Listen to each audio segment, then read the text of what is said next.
Hello everyone and welcome to the next lecture. Last class में हम लोगों ने टॉपिक ख़त्म किया था कैश बुक का और उसकी समरी वीडियो में हमने टोटली जो कैश बुक का टॉपिक था वो रिवाइज भी कर लिया था।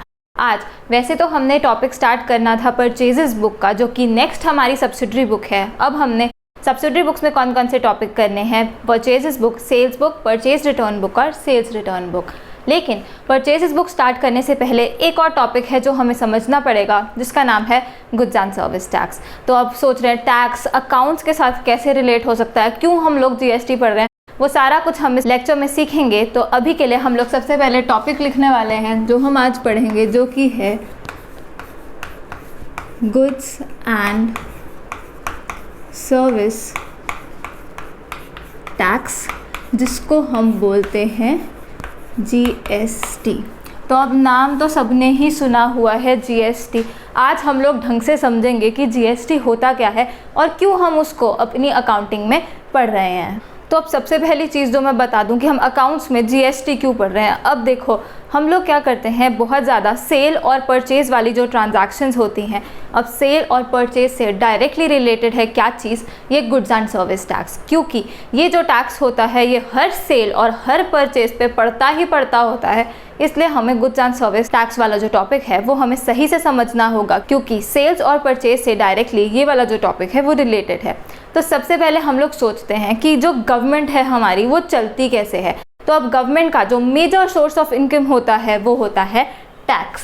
तो सबसे पहले हम लोग एक ओवरव्यू लेने वाले हैं इस टॉपिक को और ढंग से समझेंगे कि कैसे ये जीएसटी हमारा एग्जिस्टेंस में आया और क्या नीड पड़ी इस जीएसटी को लाने की। तो सबसे पहले तो टैक्स ये क्या होता है, ये होता है government's major source of income.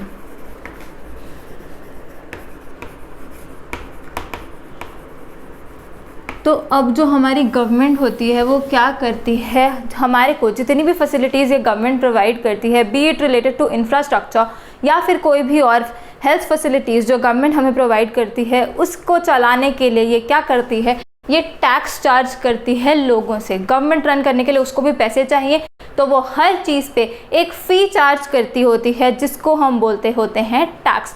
तो ये टैक्स जो होता है ये होता क्या है, it is a fee charged by the government।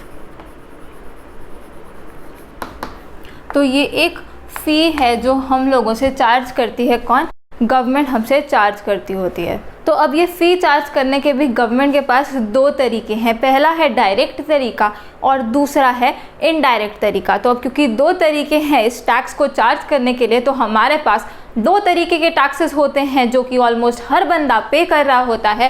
पहले तरीके का जो टैक्स है, तो मैं यहाँ पर लिखती हूँ कि ये जो टैक्स होता है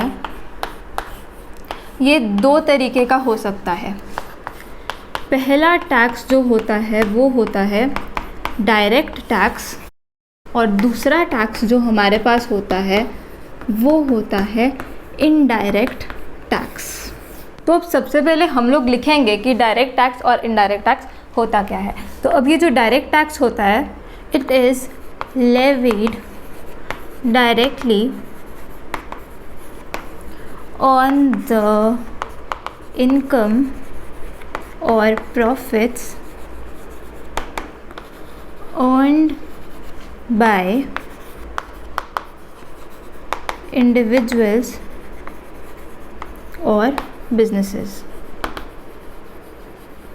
तो पहली चीज़ जो डायरेक्ट टैक्स में होती है वो ये है कि ये जो डायरेक्ट टैक्स होता है ये डायरेक्टली हम लोग किस चीज़ पर लेवी कर रहे हैं, उस इनकम पर या फिर प्रॉफिट्स पर जो कि कोई भी इंडिविजुअल या फिर कोई भी जो कंपनी है वो अर्न कर रही है। तो जो इंडिविजुअल्स होते हैं वो इनकम अर्न करते होते हैं और जो बिजनेसेस होती हैं वो प्रॉफिट्स कमाती होती हैं।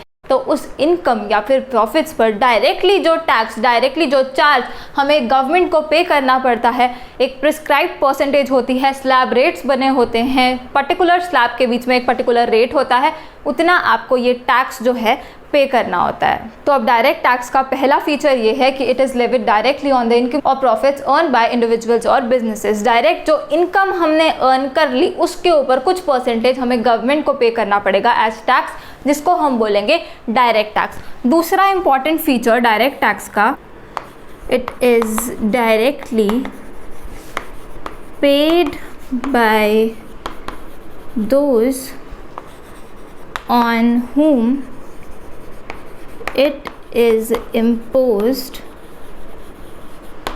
that is, burden can't be shifted।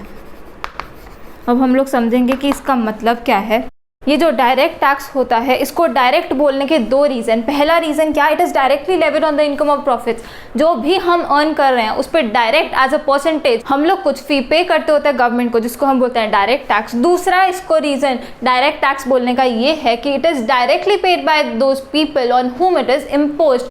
जिस बंदे ने वो इनकम या प्रॉफिट अर्न किया, जिस भी इंडिविजुअल ने वो इनकम अर्न करी, जिस भी बिजनेस ने वो प्रॉफिट अर्न किया, उसको डायरेक्टली पे करना होता है ये वाला टैक्स गवर्नमेंट को। मतलब कि in the case of direct tax burden can not be shifted. मतलब कि आपकी इनकम पे या आपकी प्रॉफिट पे आपको टैक्स पे करना है, आप ही जाके गवर्नमेंट को पे करोगे, कोई और आपकी तरफ से ये डायरेक्ट टैक्स पे नहीं कर सकता। इसका नाम ही डायरेक्ट टैक्स है। तो जिसके ऊपर ये टैक्स इम्पोज किया जाता है वो ही इस टैक्स को पे करता होता है। तो बर्डन जो है वो शिफ्ट नहीं कर सकते। मतलब कि burden of payment can not be shifted to any other person. जिस पे इम्पोज हुआ वो ही जाके इसको गवर्नमेंट को पे करेगा। इसका एग्जाम्पल लिखेंगे हम लोग, तो इसका एग्जाम्पल में हम लोग लिखेंगे इनकम टैक्स। तो जो डायरेक्ट टैक्स है उसमें जो मेजर सोर्स ऑफ इनकम होता है गवर्नमेंट के लिए वो होता है इनकम टैक्स। अब ये इनकम टैक्स क्या होता है उसकी डिटेल में हम लोग नहीं घुसेंगे बिल्कुल भी, क्योंकि हमें उसकी ज़रूरत नहीं है।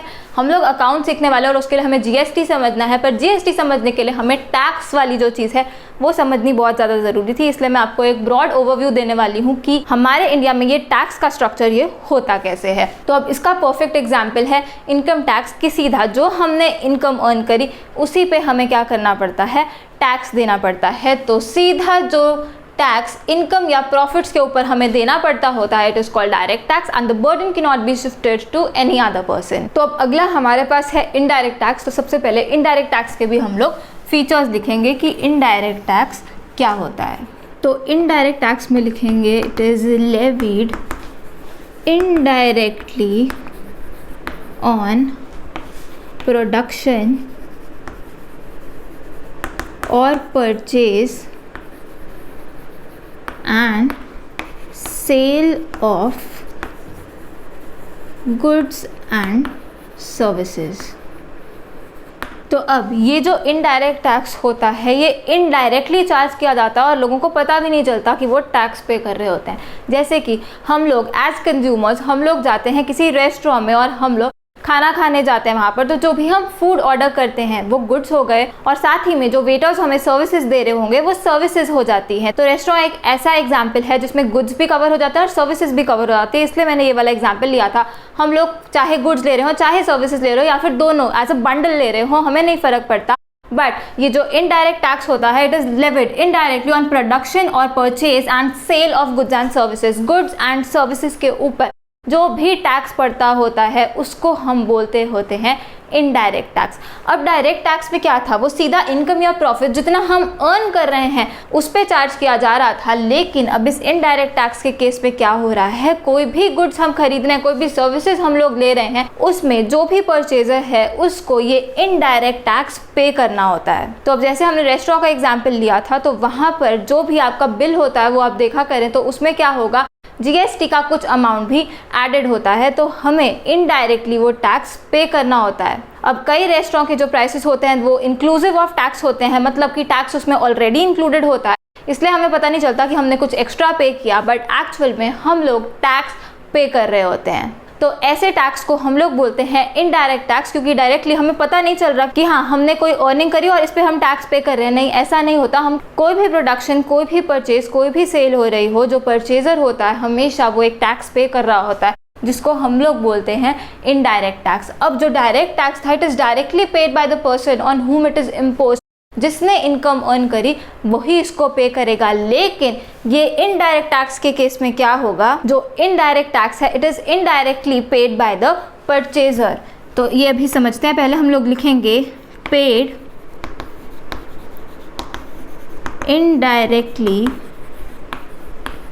By the purchaser.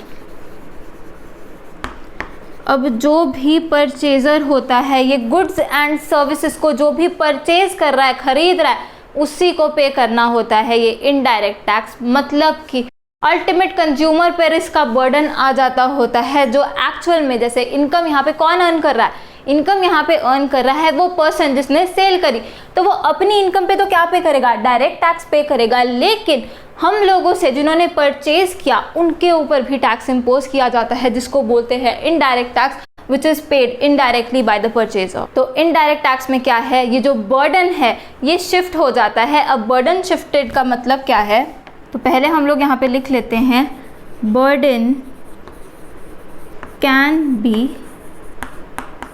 शिफ्टेड। तो अब इस चीज़ में क्या हो रहा है कि असल में जो परचेजर है उसको पे करनी पड़ रही है वो टैक्स की अमाउंट, लेकिन the burden can be shifted. अब इसमें क्या होगा, जो पे करने की लायबिलिटी होती है गवर्नमेंट को, परचेजर ने एक बार सेलर को वो जो टैक्स की अमाउंट थी वो तो साथ में दे दी। अब क्या होगा, जो बर्डन है it can be shifted. Consumer जो है, जो परचेजर है, उसको सीधा जाके गवर्नमेंट को ये टैक्स जमा नहीं करवाना होता।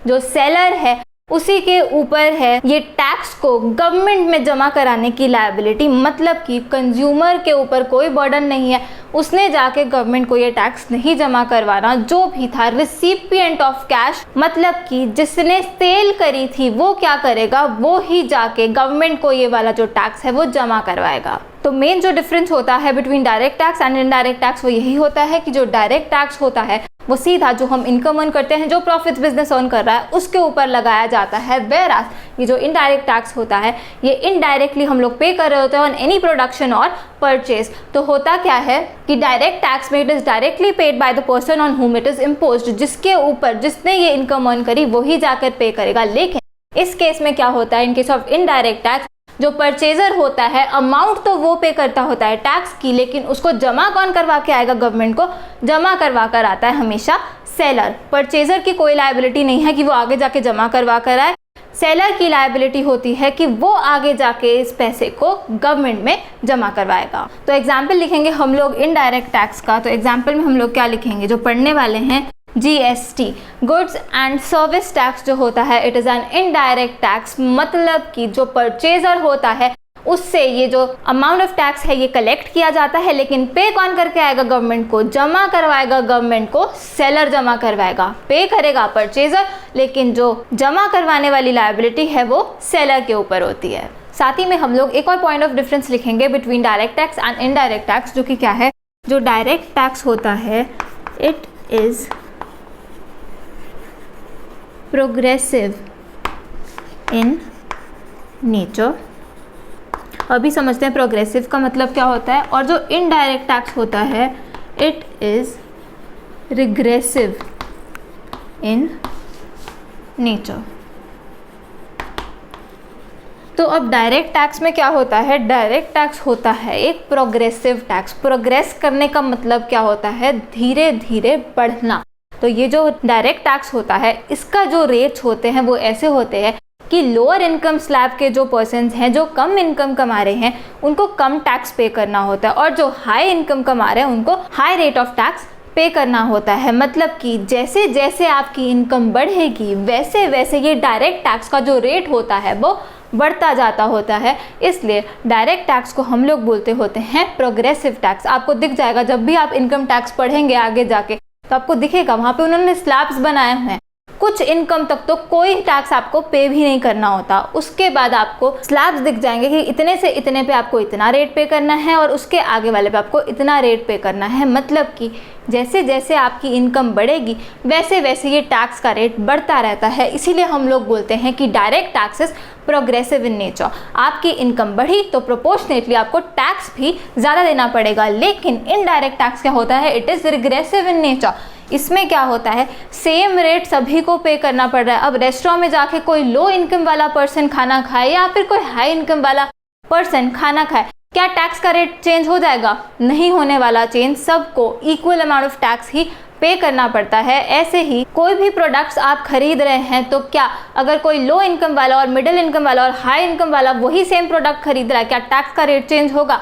बिल्कुल भी चेंज नहीं होने वाला। तो these indirect taxes these are regressive in nature, मतलब कि इसे कोई लेना देना नहीं आपकी इनकम से, इनकम तो यहाँ पे इन्वॉल्व ही नहीं है। It is a tax which is charge on production, purchase and sale of goods and services. यहाँ गुड्स एंड सर्विसेज पे टैक्स लग रहा है तो यूनिफॉर्मली ये टैक्स आपको पे करना पड़ता है। आपकी इनकम जितनी मर्जी हो, इसको कोई भी लेना देना नहीं, सबको सेम रेट ऑफ टैक्स ही पे करना पड़ेगा और वो जो अमाउंट होती है वो ऑलरेडी उसके प्राइस में इंक्लूडेड रहती होती है ज़्यादातर केसेस में। लेकिन इसका जो नेचर होता है वो रिग्रेसिव होता है, मतलब कि आपकी इनकम से कोई भी लेना देना नहीं, same amount of tax will be paid by everybody. तो ये है major point of differences between direct tax and indirect tax, और इतने ही डिफरेंसेस होते हैं इन दोनों के बीच में। तो अब इतना समझने के बाद कि ये जो गुड्स एंड सर्विस टैक्स होता है ये इनडायरेक्ट टैक्स होता है, हम लोग सीधा बढ़ेंगे टॉपिक पे, किसके, जीएसटी पे, कि ये जीएसटी अब होता क्या है। तो जीएसटी की फुल फॉर्म तो हम सभी को पता है, इसकी फुल फॉर्म है गुड्स एंड सर्विस टैक्स। तो अब यहाँ पे थोड़ा सा बताने की कोशिश करती हूँ कि ये जो जीएसटी है ये आया कैसे था। तो अब पहले क्या था, जो इनडायरेक्ट टैक्सेस थे वो कैसे थे, दो तरीके के थे। एक तो था which was charged by the centre, और जो दूसरा था वो था taxes which are charge by state governments.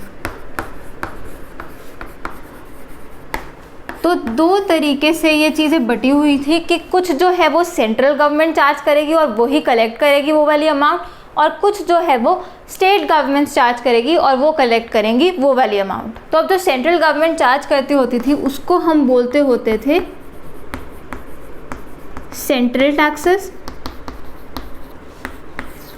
और जो स्टेट गवर्नमेंट चार्ज करती थी उसको हम बोलते थे स्टेट टैक्स या स्टेट टैक्सेस, क्योंकि अलग अलग तरह के टैक्स थे। तो सेंट्रल टैक्स में हमारे पास मेजरली होता था एक्साइज, जो कि हमें पे करना पड़ता था जब जब भी कोई भी चीज़ मैन्युफैक्चर होगी। तो इसकी डिटेल में नहीं घुसेंगे, बट एक्साइज लगता होता था मैन्युफैक्चरिंग के ऊपर। उसके बाद हमारे पास होता था सर्विस टैक्स। अब ये सर्विस टैक्स हमें पे करना होता था जब भी कोई सर्विस रेंडर होगी, तो रेंडरिंग ऑफ सर्विसेज पे हमें ये सर्विस टैक्स पे करना पड़ता था। एक और होता था हमारे पास जिसका नाम था सेंट्रल सेल्स टैक्स, जिसको हम लोग बोलते होते थे CST।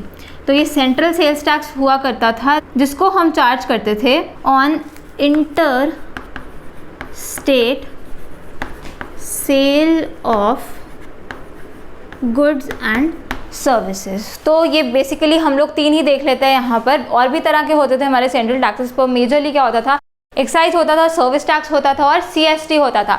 एक्साइज जो होता था वो मैन्युफैक्चर पे हम लोग पे करते होते थे, सर्विस टैक्स पे करते होते थे रेंडरिंग ऑफ सर्विसेज पे, और सेंट्रल सेल्स टैक्स हम पे करते होते थे inter state sale of goods and services. Inter state का मतलब क्या होता है, विद इन 2 डिफरेंट स्टेट्स। और अगर हम वर्ड यूज़ करें इंट्रा स्टेट, तो इंट्रा स्टेट का मतलब होता है with in the same state. तो अगर स्टेट के अंदर कोई चीज़ हो रही होती है तो हम इंट्रा वर्ड यूज़ करते हैं, और अगर स्टेट की बाउंड्री से बाहर हो, विद इन 2 डिफरेंट स्टेट्स हो, तो क्या बोलते हैं हम लोग उसको इंटर स्टेट बोलते होते हैं। तो ये 3 टैक्सेस थे जो क्या सेंटर चार्ज करता होता था, और इसकी अमाउंट भी किसको जाती थी, सेंट्रल गवर्नमेंट को जाया करती थी। ऐसे ही हमारे पास अलग अलग तरह के स्टेट टैक्सेस थे, हम यहाँ पे 2 ही ले लेते हैं। जैसे कि वैट हुआ करता था, जिसको हम लोग कहते हैं वैल्यू एडेड टैक्स।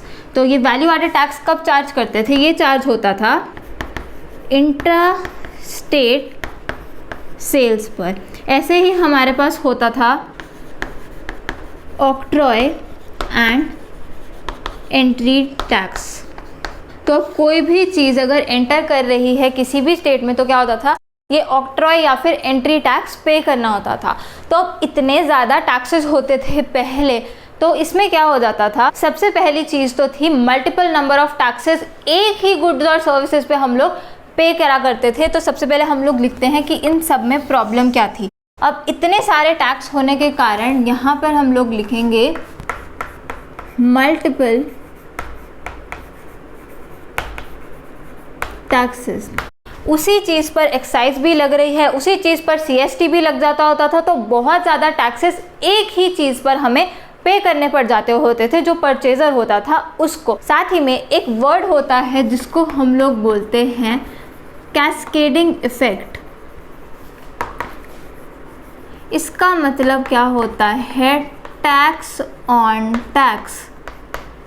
इतने सारे टैक्सेस होने के कारण क्या होता था, सबसे पहले मैन्युफैक्चर हुआ, हमने एक्साइज ड्यूटी पे करी, अब क्या होगा, फिर से एक टैक्स लगा, जैसे हमने इंटरस्टेट सेल करी तो हमें CST भी पे करना पड़ेगा। तो अब टैक्स के ऊपर ही टैक्स लग जाता होता था, मतलब कि जो टोटल अमाउंट रहती थी एक्साइज ड्यूटी लगने के बाद, उस अमाउंट के ऊपर हमें फिर से एक टैक्स पे करना पड़ता था। फिर से क्या होता था, वो अमाउंट ऐड हो जाती थी और नेक्स्ट टैक्स जो होता था वो उस टोटल अमाउंट पे करना पड़ जाता था। तो इसको बोलते थे कैस्केडिंग इफेक्ट। कैस्केडिंग इफेक्ट का मतलब टैक्स ऑन टैक्स, हमें टैक्स के ऊपर भी टैक्स पे करना पड़ जाता होता था, जिस कारण से क्या होता था, ये जो वैल्यू थी गुड्स एंड सर्विसेज की ये बहुत ज़्यादा हाई हो जाती थी, because there were taxes being imposed on tax, जिसको हम बोलते होते थे कैस्केडिंग इफेक्ट। तो ये वाली प्रॉब्लम्स के कारण हम लोगों ने क्या किया, ये जो सारे सेंट्रल और स्टेट गवर्नमेंट के जो टैक्स थे which were being imposed on goods and services, हमने इन सब को हटा कर क्या किया,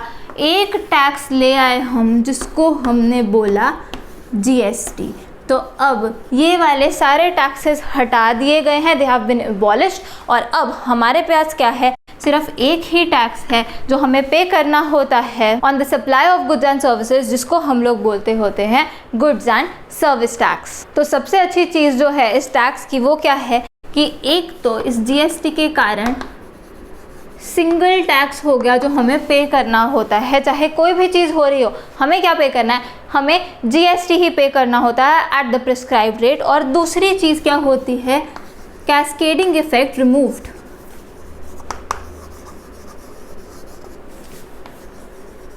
ये जो कैस्केडिंग इफेक्ट था कि टैक्स के ऊपर हम लोग टैक्स पे करते थे, ये हटा दिया गया इस GST के कारण, क्योंकि GST में क्या होता है, GST में सिर्फ जितनी वैल्यू ऐड हुई है उन गुड्स एंड सर्विसेज में उसी के ऊपर टैक्स पे करना होता है। और साथ ही में हम लोग एक चीज़ सीखेंगे जिसका नाम होगा ITC, मतलब कि इनपुट टैक्स क्रेडिट, कि हमें इनपुट टैक्स क्रेडिट मिल जाता होता है, परचेजर ने जितना भी टैक्स पे किया होता है वो उसको सेट ऑफ कर सकता होता है। अभी सीखेंगे इसका मतलब क्या होता है, पर सबसे पहले आप लोग इतना नोट डाउन करिए।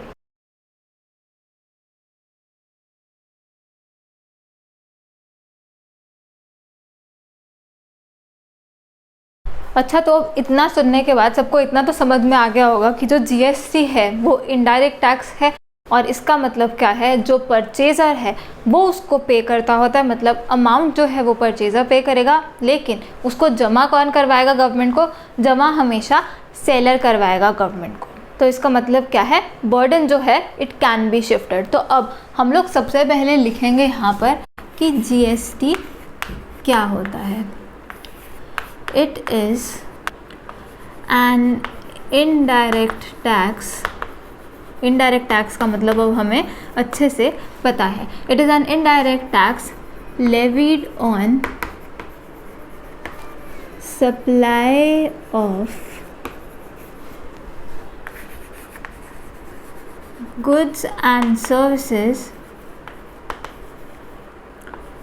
except on petroleum and alcohol for human consumption.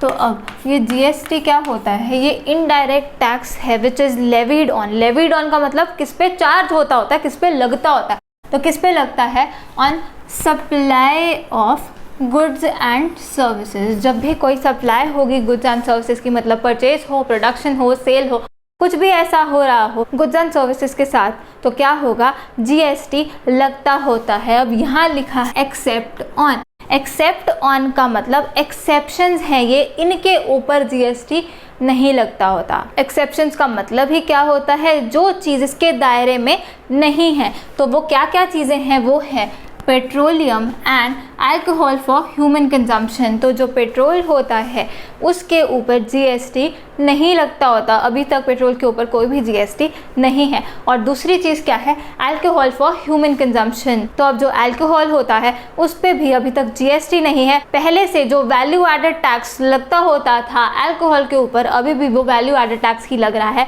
मतलब कि petroleum and alcohol for human consumption they are not within the purview of GST. इन दोनों चीज़ों के ऊपर जीएसटी नहीं लगता होता। अब उसके बाद हमारे पास जीएसटी के कुछ रेट्स होते हैं जिन रेट्स पे जीएसटी चार्ज किया जाता है on all goods and services. तो अभी के लिए हमारे पास जीएसटी के कौन से रेट्स हैं, तो जीएसटी के हमारे पास 5 रेट्स हैं, जिसमें से एक को रेट बोलना नहीं चाहिए क्योंकि वो 0% है, पर फिर भी हम उसको रेट ही बोलते हैं। तो हमारे पास रेट्स हैं 0%, 5%, 12%, 18% और 28%। तो अभी के लिए हमारे पास ये रेट्स हैं जो कि है 0%, 5%, 12%, 18% और 28%, जिसमें से ये 12% को हम स्टैंडर्ड रेट मानकर चलते हैं। ज़्यादातर जो कमोडिटीज़ होती हैं उस पे ये 12% रेट ही लगा करता है। ये जो 28% रेट होता है ये ज़्यादातर लग्जरीज़ पे लगता होता है, जो कि महंगी आइटम्स होंगी उनके ऊपर क्या ज़्यादा रेट लग रहा है, पर लगेगा सबके लिए क्या इक्वल ही लगता होता है। जीएसटी का अमाउंट की not very between various individuals, same he charge होगा हर एक से, इसीलिए हम इसको इनडायरेक्ट टैक्स बोलते हैं। इसीलिए इसको रिग्रेसिव बोलते हैं कि ये आपके इनकम लेवल के हिसाब से वेरी नहीं करने वाला। और साथ ही में ये जो 0% रेट होता है ये नेसेसिटीज़ पे होता है, जैसे कि कुछ फूड आइटम्स हो गई हमारी जो कि नेसेसिटीज़ होती है, तो उनके ऊपर कोई भी जीएसटी नहीं लगता होता। तो हमारे पास बेसिकली क्या है, ये 5 रेट्स हैं जो कि टोटल रेट्स हैं जीएसटी के, मतलब कि कंबाइंड जितनी भी जीएसटी की अमाउंट होगी इट के नॉट एक्सीड ये 5%, 12%, 18% या 28% ऑफ द टैक्सेबल अमाउंट। तो इससे ज़्यादा रेट हमारा जीएसटी का नहीं हो सकता। 5 रेट्स है हमारे पास। अगला हम सीखेंगे कि हमें पता है कि हम लोग परचेज पे क्या करते हैं, जीएसटी पे करते होते हैं। जो परचेजर होता है वो अमाउंट ऑफ जीएसटी पे करता होता है सेलर को। तो अब यहाँ हम लिखेंगे GST is paid on purchase by the purchaser. हमेशा जो भी परचेजर होगा उसी को जीएसटी पे करना पड़ता है। अब जितनी अमाउंट वो पे करा है एज जीएसटी उसको हम लोग बोलते हैं इनपुट टैक्स। अब इसका नाम इनपुट टैक्स क्यों है, इसका नाम इनपुट टैक्स इसीलिए होना चाहिए कि जो परचेज है, परचेज जब हम करते हैं तब हम गुड्स इन कर रहे हैं, तो ये इन करने वक्त जो हम टैक्स पे करते होते हैं उसको हम बोल रहे हैं इनपुट टैक्स। एक और रीज़न है इसको इनपुट टैक्स बोलने का, आगे चल के हम इस इनपुट टैक्स को यूटिलाइज कर सकते हैं। It can be set off against output tax, वो हम आगे चल के सीखेंगे कि क्या होता है, पर इसको हम लोग बोलते होते हैं इनपुट टैक्स। तो जो टैक्स भी परचेज के ऊपर पे किया जाता है उसको हम लोग बोलते होते हैं इनपुट टैक्स। तो हम लोगों ने परचेज करी, परचेज के ऊपर हमने कुछ टैक्स पे किया, इसको हमने बोल दिया इनपुट टैक्स। ये इंपॉर्टेंट वर्ड है, तो आपको पता होना चाहिए कि जो परचेज कर रहा है वो इनपुट टैक्स पे कर रहा है। और इसके लिए ये इनपुट टैक्स क्या है ये मैं आगे चल के बताऊंगी। उसके बाद क्या है, GST is received on sale by the seller. तो इसको हम लोग क्या बोलते होते हैं, इसको हम लोग बोलते हैं आउटपुट टैक्स। अब इसको हम लोग आउटपुट टैक्स क्यों बोलते हैं, ये हमने सेल पे क्या किया है, रिसीव किया है। जो भी सेल करेगा, जो भी सेलर होगा वो हमेशा जीएसटी की अमाउंट रिसीव करेगा जो आगे चल के उसने गवर्नमेंट को जमा भी करवानी है। तो अब जीएसटी हम लोग रिसीव करते हैं सेल पर, और ये कौन रिसीव करेगा, सेलर ही रिसीव करेगा क्योंकि वही तो सेल कर रहा है। तो अब जो वो टैक्स अमाउंट कलेक्ट कर रहा है जो कि परचेजर के लिए क्या है, इनपुट टैक्स है, वही अमाउंट उस सेलर के लिए क्या है, वो है आउटपुट टैक्स, क्योंकि आगे चल के ये वाली जो अमाउंट है वो उसको गवर्नमेंट को जमा भी करवानी होती है। तो अब परचेज और सेल से बहुत ज़्यादा क्लोजली एसोसिएटेड क्या है, ये जीएसटी है, क्योंकि हर गुड्स एंड सर्विसेज की सप्लाई पे क्या लगने वाला है, जीएसटी लगने वाला है। तो इसलिए परचेजेस बुक और सेल्स बुक हम लोग नहीं कर सकते जब तक हमें जीएसटी ही नहीं पता कि क्या होता है, और हम लोग इसका प्रॉपर मैकेनिज्म सीखने वाले हैं ताकि कोई भी प्रॉब्लम हमें ना आए। तो अब इतनी चीज़ हमें पता चल गई है कि जीएसटी हमेशा परचेज़र पे करता होता है जब भी वो परचेज करेगा, और उसके लिए वो क्या है, वो इनपुट टैक्स कहलाता होता है, और जीएसटी हमेशा जो सेलर है वो रिसीव करता होता है और उसके लिए वो क्या कहलाता है, वो आउटपुट टैक्स कहलाता है। अब एक ही पर्सन परचेज भी कर सकता है और आगे जाके सेल भी कर सकता है, जैसे कि बहुत सारे बिजनेसेस वो जब परचेज करेंगे तब वो क्या करेंगे, वो जीएसटी को पे करेंगे, तब वो उनके लिए क्या है, इनपुट टैक्स है, और फिर वही वाला जो परचेजर था उसने आगे चल के किसी और को सेल कर दी तो क्या है, वो जीएसटी रिसीव भी करेंगे, जो कि दूसरा परचेजर जो है वो पे करेगा, तो वो जीएसटी रिसीव भी करेंगे,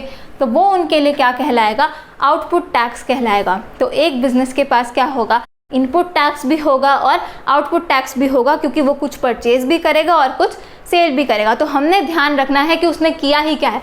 अगर उसने परचेज करी है, वो परचेजर है, उसने खुद से टैक्स पे किया है, उसके लिए वो इनपुट टैक्स है, और अगर वो सेलर है तो उसने सेल करी है, उसने टैक्स रिसीव करा है, टैक्स की अमाउंट रिसीव करी है, उसने आगे चल के वो गवर्नमेंट को जमा करवानी है, तो उसके लिए वो क्या है, वो है आउटपुट टैक्स। तो अब आगे की चीज़ सीखते हैं इसमें। तो अब एक वर्ड आएगा हमारे पास जो कि क्या है, सप्लाई। अब सप्लाई को हम डिटेल में जो इसके अंदर नहीं जा सकते, तो हम समझने की कोशिश करते हैं इजी शब्दों में कि ये क्या होता है। सप्लाई का मतलब सेल ऑफ गुड्स या फिर रेंडरिंग ऑफ सर्विसेज। तो सीधे शब्दों में सप्लाई का मतलब होता है सेल ऑफ गुड्स या फिर रेंडरिंग ऑफ सर्विसेज। अब ये जो सप्लाई है, मतलब सेल ऑफ गुड्स या रेंडरिंग ऑफ सर्विसेज, ये दो तरीके से हो सकती है। या तो ये within the same state होगी, मतलब कि जो परचेजर है और सेलर है they are located within the same state, जिसको हम लोग बोलेंगे इंट्रा स्टेट। जैसे कि हमने ऑलरेडी सीख लिया कि जो with in the same state होता है उसको हम इंट्रा बोलते होते हैं, बिटवीन टू डिफरेंट स्टेट उसको हम क्या बोलते हैं, इंटर स्टेट बोलते हैं। तो ये जो सप्लाई है ये दो तरीके की हो सकती है। एक तो इंट्रा स्टेट, इसका मतलब क्या है, इसका मतलब है with in the same state. इस टॉपिक से बिल्कुल भी डरना नहीं है, ये बहुत ज़्यादा आसान है, पर इसमें समझना बहुत ज़्यादा ज़रूरी है, क्योंकि अगर आपको अंडरस्टैंडिंग नहीं बैठी इसकी तो रट्टा तो मार लोगे बट अच्छे से कुछ भी लॉजिक नहीं लगा पाओगे कि हो क्या रहा है। तो अच्छे से आपको समझना है ये सारी टर्म्स जो मैं आपको बता रही हूँ। तो अब इंट्रा स्टेट का मतलब है with in the same state, और दूसरा हमारे पास हो सकता है इंटर स्टेट, मतलब कि within two different states. अब इंट्रा स्टेट का एग्जाम्पल क्या हो गया, कोई भी स्टेट के अंदर अंदर ही परचेजर भी वही था, सेलर भी वही था, मतलब कि जो भी ये सप्लाई हुई है ये within the same state हो चुकी है।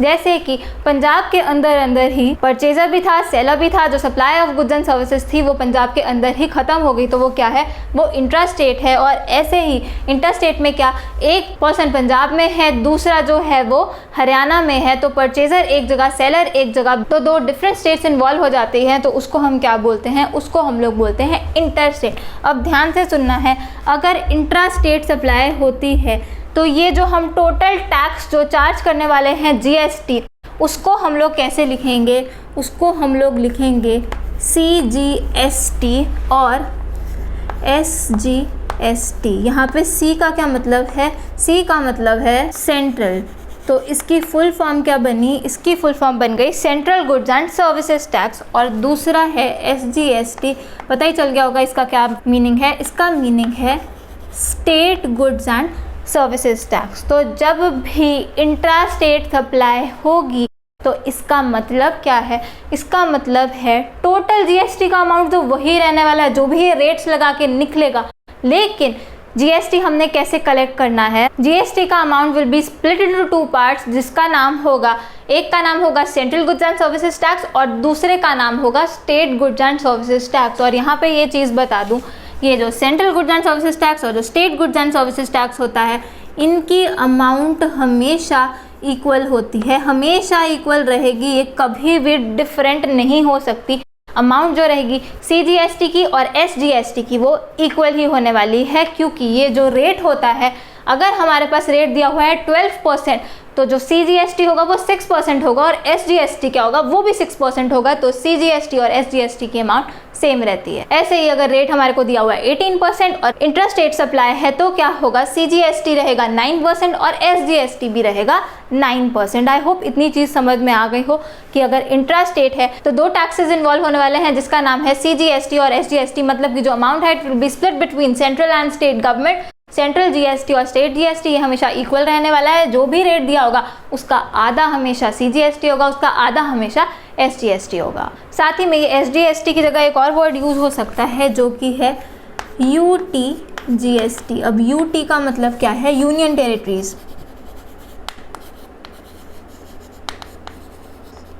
तो अब कुछ क्या होती है, स्टेट्स नहीं होती, यूनियन टेरिटरीज जिनको हम बोलते होते हैं। तो वहाँ SGST वर्ड ना यूज़ करके हमने क्या वर्ड यूज़ करना है, UTGST वर्ड यूज़ करना है, which is union territories goods and service tax. तो अब इंट्रास्टेट में तो ऐसे हुआ करेगा CGST, SGST या फिर UTGST। मतलब CGST होगा ही होगा और SGST या फिर UTGST उसमें से एक वर्ड इन्वॉल्व होने वाला है। और अगर इंटरस्टेट सप्लाई है तो क्या होगा, तो हमारे पास हम लोग चार्ज करते हैं IGST। अब I का मतलब क्या है, इंटीग्रेटेड।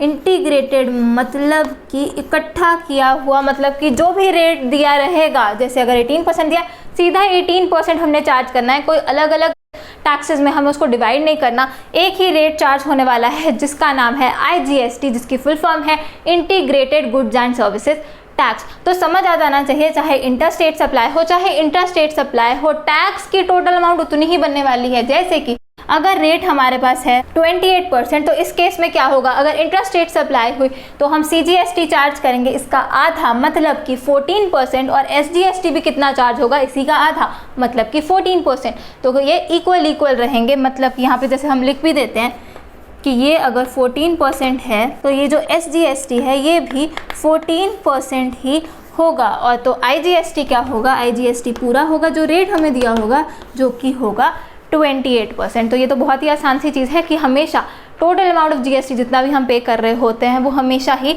सेम रहता होता है। सिर्फ क्या होता है, इंटरस्टेट के केस में वो दो में स्प्लिट हो जाता है और इन केस ऑफ इंटरस्टेट वो एक ही रहता है, जिसको हम बोलते हैं integrated goods and service tax. तो इस पूरी चीज़ का मतलब क्या होता है, इसका मतलब हमेशा यही होता है कि हमेशा जो CGST प्लस SGST या फिर क्या लग सकता है इसकी जगह UTGST, इसका जो भी टोटल रहेगा वो हमेशा इक्वल होने वाला है किसके, IGST के। तो एक्चुअल में जो नंबर्स इन्वॉल्व होने वाले हैं वो इक्वल ही होने वाले हैं, लेकिन सही से जब हमें उस चीज़ को सीखना है तो अगर इंट्रास्टेट है तो CGST SGST और अगर इंटरस्टेट है तो IGST चार्ज होगा। तो अब हम लोग सीखेंगे एक बहुत ही ज़्यादा इंपॉर्टेंट चीज़, बिल्कुल ध्यान से सुनना है, जिसका नाम है इनपुट टैक्स क्रेडिट। जिससे हमें पता चलेगा कि ये इनपुट टैक्स और आउटपुट टैक्स ये एसेट होता है, लायबिलिटी होता है, इनकम होता है, एक्सपेंस होता है कि कैपिटल होता है।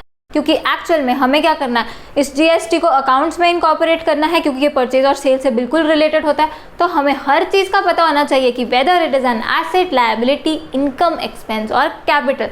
तो अब समझने की कोशिश करते हैं ये इनपुट टैक्स आउटपुट टैक्स ये है क्या। तो अब यहाँ पे मैं एक चीज़ लिखने वाली हूँ, ध्यान से देखना है। एक पर्सन है, उसने करा परचेज कोई भी गुड्स। तो अब जो परचेज किया वो क्या है, वो परचेजर है। ये क्या करेगा, ये यहाँ पे GST पे करेगा। तो यहाँ मैंने लिखा इसने क्या किया, GST पे किया। अब जो परचेजर है वो जो GST की अमाउंट पे करता होता है उसको हम क्या बोलते हैं, हमने यहाँ लिखा था उसको हम बोलते हैं इनपुट टैक्स। तो अब परचेज के टाइम उसने क्या किया, उसने इनपुट टैक्स पे कर दिया। इतनी चीज़ सबको सही से समझ में आनी चाहिए, क्योंकि हमने इतना जो पार्ट है वो ढंग से सीखा है। तो परचेजर ही GST पे करता होता है, उसने GST पे कर दिया। अभी नहीं हमने देखना उसने CGST SGST पे किया या फिर IGST पे किया, जो भी GST पे किया अमाउंट तो सेम ही है ना। तो जो भी उसने GST पे किया वो उसके लिए क्या था, वो इनपुट टैक्स था। अब उसके बाद क्या हुआ, इस सेम पर्सन ने किसी और से जाके क्या किया, किसी और को कर दी सेल। बिजनेसेस यही तो करते हैं, परचेज करके क्या करते हैं, सेल कर देते होते हैं। तो उसने परचेज कर लिया, उस पर उसने जीएसटी पे किया जिसको हमने इनपुट टैक्स बोल दिया। अब उसने कर दी सेल, तो अब जो भी परचेजर होगा, जो भी सेकंड परचेजर होगा, उसने क्या किया, उसने उसको जीएसटी पे करा होगा।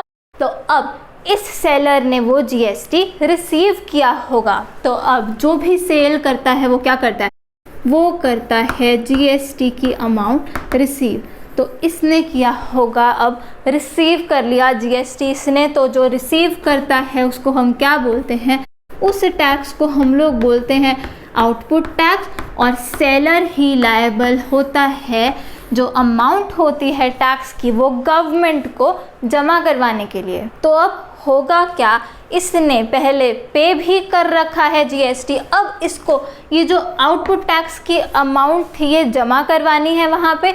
तो अब ये क्या करेगा, क्या ये टोटल अमाउंट जमा करवाएगा आउटपुट टैक्स की?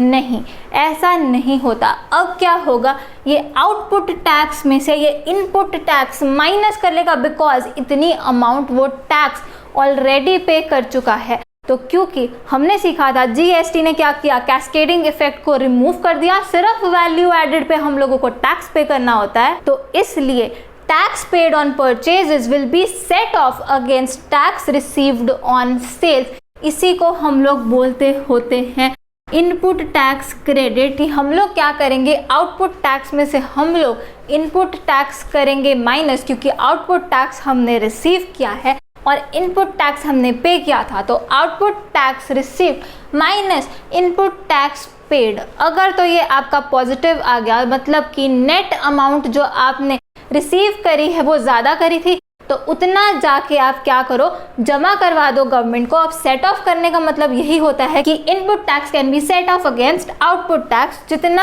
आपने पे किया होता है ऑलरेडी वो आप माइनस कर सकते हो बाद में, जितनी आपकी लायबिलिटी होती है जमा करवाने के लिए। तो इस कारण से क्या होता है, जो कैस्केडिंग इफेक्ट होता है वो रिमूव हो जाता है और सिर्फ वैल्यू एडेड पे ही हम लोग ये जीएसटी जो है चार्ज करते होते हैं। हम लोग एग्जाम्पल से करेंगे तो ज़्यादा सही से समझ में आएगा, पर अभी के लिए समझने की कोशिश करो कि अगर आउटपुट टैक्स में से जब हम इनपुट टैक्स सेट ऑफ कर लेते हैं, मतलब कि एडजस्ट कर लेते हैं, मतलब कि आउटपुट टैक्स में से माइनस कर देते हैं इनपुट टैक्स, नेट उतना हमने गवर्नमेंट को जमा करवाना होता है। और अगर ये फिगर हमारी नेगेटिव आ गई तो इसका मतलब क्या है, आपके पास कुछ इनपुट टैक्स क्रेडिट है।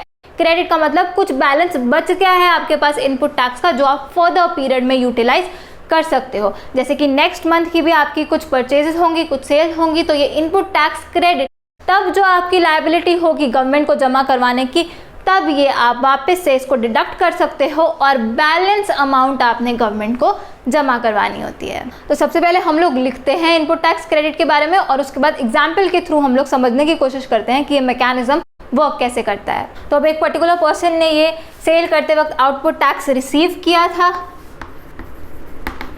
और ये इनपुट टैक्स इसी ने पे किया था। सेम पर्सन की ही बात हो रही है, उसी ने परचेज करी, उसी ने सेल करी, उसी ने इनपुट टैक्स पे किया था, उसी ने आउटपुट टैक्स रिसीव किया है। तो अब क्या होगा, नेट जो निकलेगा, नेट का मतलब क्या है, output tax minus input tax. तो ये नेट जो होता है, अगर ये जो नेट अमाउंट है ये हमारी आ गई पॉजिटिव, तो उतना आपने जमा करवा देना है गवर्नमेंट को, तो उतना पे टू गवर्नमेंट। और अगर ये आ गई नेगेटिव, मतलब कि आपका इनपुट टैक्स आपने ज़्यादा पे किया हुआ है, यहाँ पे लिख भी देती हूँ कि पॉजिटिव कब आएगी, पॉजिटिव तब आएगी अगर output tax is more than input tax, तभी हमारी ये जो नेट अमाउंट है ये पॉजिटिव आएगी। तो अब पॉजिटिव के केस में क्या होगा, नेट जो आया अमाउंट आपका पॉजिटिव वो उतना आप जमा करवा दोगे गवर्नमेंट को। और दूसरा केस क्या है, नेगेटिव आया आपके पास, नेगेटिव कब आएगा, इनपुट टैक्स जो था वो ज़्यादा था, जितना आपने पे किया हुआ है वो ज़्यादा है और जितना आपने रिसीव किया है वो कम है। Input tax is more than output tax, तो ये वैल्यू जो है वो नेगेटिव आ जाएगी। तो इसको क्या बोलते हैं, ये जो बैलेंस आपके पास बचेगा इसी को हम बोलते हैं इनपुट टैक्स क्रेडिट या फिर ITC। सी। तो ये चीज़ है जो असल में लोगों को समझ में नहीं आती होती कि इनपुट टैक्स क्रेडिट ये क्या होता है। तो ये होता है इनपुट टैक्स क्रेडिट जब जो हमारी नेट अमाउंट रहती है वो नेगेटिव हो जाती है, बिकॉज जितना हमने पे किया होता है इनपुट टैक्स वो ज़्यादा है और जितना हमने रिसीव किया है output tax with in that same period वो कम है। तो उससे क्या होता है, जो भी यहाँ पे नेट बच रहा होता है इट इज़ इनपुट टैक्स का credit. Input tax credit word क्यों है, क्योंकि वो इनपुट टैक्स ही तो हमारा ज़्यादा था, इनपुट टैक्स ज़्यादा था इसीलिए तो ये फिगर नेगेटिव आई। तो हमने ऑलरेडी ज़्यादा पे कर रखा है, तो ज़्यादा पे कर रखा है ना, तो पूरा हमारा यूटिलाइज भी नहीं हुआ, मतलब कि पूरा ये सेट ऑफ भी नहीं हुआ। ये माइनस करने को ही हम क्या बोलते हैं, इसको हम बोलते हैं सेट ऑफ करना, कि आउटपुट टैक्स में से हमने इनपुट टैक्स माइनस किया जब हमने अपनी लायबिलिटी निकाली कि गवर्नमेंट को कितना पे करना है। तो इनपुट टैक्स क्रेडिट वो बैलेंस है इनपुट टैक्स का जो कि अभी यूटिलाइज नहीं हुआ, जो कि अभी सेट ऑफ नहीं हो पाया, क्योंकि आउटपुट टैक्स में हमारे उतनी अमाउंट ही नहीं थी, हमारी लायबिलिटी नहीं थी उतना पे करने की जितना हम ऑलरेडी पे कर चुके हैं एज इनपुट टैक्स। तो जितना बैलेंस बच जाता होता है उस इनपुट टैक्स का उसको हम बोलते हैं input tax credit which can be utilised in further period, फिर से अपनी नेट लायबिलिटी निकालने के लिए। तो ये है पूरा कॉन्सेप्ट अपना इनपुट टैक्स क्रेडिट का। तो यहाँ पर हम लोग ये भी लिख लेते हैं कि ये जो फिर इनपुट टैक्स क्रेडिट हमारे पास होगा it can be adjusted in the next month.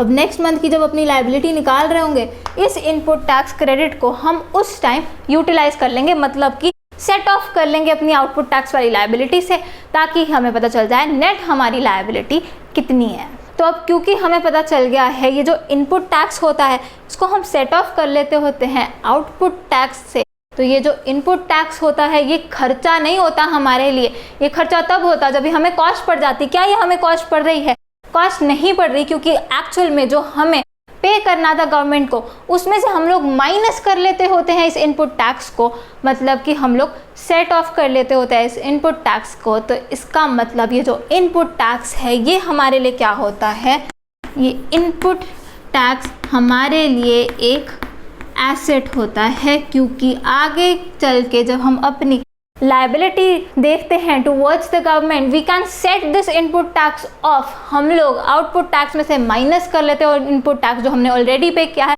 तो it is not a cost, it is not an expense for us. हमारे लिए क्या है, हमारे लिए ये हमेशा एसेट होगा, क्योंकि आगे चल के हम इसको लेस करेंगे और नेट अमाउंट हम लोग पे करते होते हैं गवर्नमेंट को। अब ऐसे ही क्या ये जो आउटपुट टैक्स है ये क्या होता है, ये कोई इनकम नहीं होती। सेलर ने रिसीव तो कर लिया आउटपुट टैक्स, पर क्या इसको रख सकता है? बिल्कुल भी नहीं रख सकता। इसको तो आगे चल के उसको गवर्नमेंट को जमा करवाना है। तो ऐसे कोई ऑब्लिगेशन खड़ी हुई है उस सेलर के ऊपर, तो it is not an income for him. उसके लिए क्या है ये, उसके लिए ये है लायबिलिटी। तो एक और इम्पॉर्टेंट चीज़, इनपुट टैक्स हमेशा क्या है, परचेजर के पास ही होगा इनपुट टैक्स। तो हमेशा input tax is an asset, आगे के पीरियड में सेट ऑफ कर लेंगे हम उसको और इनपुट टैक्स क्रेडिट भी हमारे पास हो सकता है। और साथ ही में output tax is a liability, क्योंकि सेलर को इसको जमा करवाना है, इनकम नहीं है, उसके अपने पास नहीं रख सकता। उसने रिसीव तो कर लिए वो पैसे, बट आगे चल के उसको जमा करवाना है, तो output tax is a liability. अब कुछ केसेस में ऐसा होता है कि ये जो इनपुट टैक्स होता है इट इज़ अ कॉस्ट, लेकिन हम लोग बिजनेस पॉइंट ऑफ व्यू से ये क्वेश्चन सॉल्व कर रहे होते हैं, तो हमारे लिए ये जो इनपुट टैक्स होता है ये एसेट ही होता है। और हम लोग थ्योरी के लिए सीख भी लेंगे कि कौन से केसेस हैं जहाँ पर ये इनपुट टैक्स पेड कॉस्ट होती है। बट हमने क्या याद रखना है, इनपुट टैक्स हमेशा क्या है for businesses, it is an asset. तो यहाँ पे एक चीज़ भी बता दूँ कि जब भी हमने कोई क्वेश्चन करना है हमने क्या सोचना होता है जीएसटी के बारे में। जीएसटी जब भी करना है हमने दो चीज़ें सोचनी है। पहली चीज़, क्या वो सप्लाई इंटरस्टेट थी कि इंट्रास्टेट थी। अगर हमारी सप्लाई इंट्रास्टेट थी मतलब with in the same state, CGST और एसजीएसटी या फिर यूटीजीएसटी ये इन्वॉल्व हो जाएंगे। और अगर इंटरस्टेट थी मतलब कि विद इन डिफरेंट स्टेट्स, तो क्या होगा, आईजीएसटी मतलब कि इंटीग्रेटेड जीएसटी इन्वॉल्व हो जाएगा। दूसरी चीज़ जो ध्यान में रखनी है वो ये है, जब हम परचेज करेंगे तब हम इनपुट टैक्स पे करेंगे, तो उसको हम इनपुट टैक्स बोलते हैं, it is an asset for us. और जब भी हम सेल करेंगे तो हम क्या करेंगे, जीएसटी रिसीव करेंगे, it is a liability for us. तो ये वाली चीज़ें हमने बिल्कुल ध्यान में रखनी है। साथ ही में एक और चीज़ है कि ये जो IGST है, मतलब कि ये जो इंटर स्टेट सप्लाई होती है, इसमें हमने लिखा था विद इन 2 डिफरेंट स्टेट। साथ ही में हम यहाँ पर लिखेंगे इम्पोर्ट या फिर एक्सपोर्ट हो, वो भी क्या यहीं पे आ जाता होता है इंटर स्टेट सप्लाई में ही, क्योंकि परचेजर या सेलर में से कोई भी विद इन 2 डिफरेंट स्टेट्स हैं। अब यहाँ पे क्या हो रहा है, एक इंडिया की स्टेट नहीं इन्वॉल्व, कोई बाहर की कंट्री इन्वॉल्व है, तो वो भी क्या है, वो इंटर स्टेट सप्लाई ही है। तो import and export of goods and और सर्विसेज, वो भी क्या है, it is with in the purview of GST, और IGST चार्ज हुआ करता है इंटीग्रेटेड GST। तो सबसे पहले आप लोग इतना नोट डाउन करें, और उसके बाद हम लोग देखते हैं एक एग्जाम्पल इस इनपुट टैक्स क्रेडिट को और भी ज़्यादा ढंग से समझने के लिए।